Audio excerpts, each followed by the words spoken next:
नमस्कार मंडळी. आज मराठी भाषा दिनाच्या तुम्हा सर्वांना गीतांजली गणेश जगतापकडून हार्दिक शुभेच्छा. ळ हे अक्षर असलेली जगातली एकमेव भाषा म्हणजे आपली मराठी आणि म्हणूनच ह्या भाषेच्या समृद्धतेचा आम्हाला गर्व आहे. ळ अक्षर नसेल तर काय होईल बघा. पळणार कसे, वळणार कसे, दुसऱ्यावर जळणार कसे, भजी तळणार कशी, सौंदर्यावर भाळणार कसे, पोरं टोरं टळ्यात मळ्यात खेळणार कशी, तिळगुळ कसा खाणार,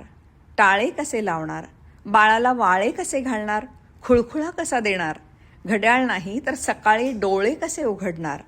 घड्याळ बंद पडले तर पळ कोण मोजणार, वेळ पाळणार कशी,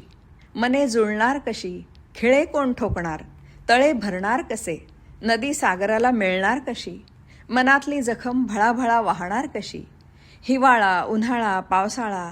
नाही उन्हाच्या झळा, नाही त्या निळ्या आभाळातून पागोळ्या खळाखळा,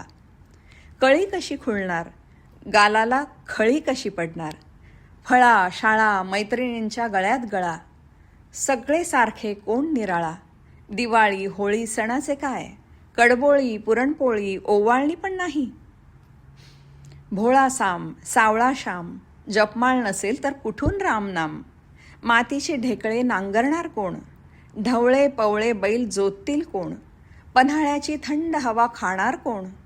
निळे आकाश पिवळा चाफा, माळ्याच्या कष्टाने फळाफुलांनी बहरलेला मळा, नारळ केळ जांभूळ आवळा, काळा कावळा पांढरा बगळा, ओवळ्या बकुळीचा गजरा माळावा कसा, आळीमिळी गुपचिळी बसेल कशी दात खेळी, नाही भेळ नाही मिसळ, नाही जळजळ नाही मळमळ, नाही तारुण्याची सळसळ,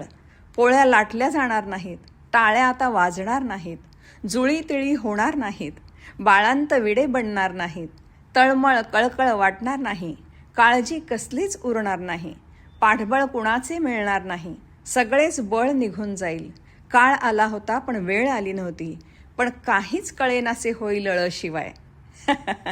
तर अशी ही आपल्या ळ ह्या शब्दाची एकमेव असा शब्द मराठी भाषेमध्ये असणाऱ्या अक्षराची गंमत आहे. तुम्हा सर्वांना पुन्हा एकदा मराठी भाषा दिनाच्या हार्दिक शुभेच्छा.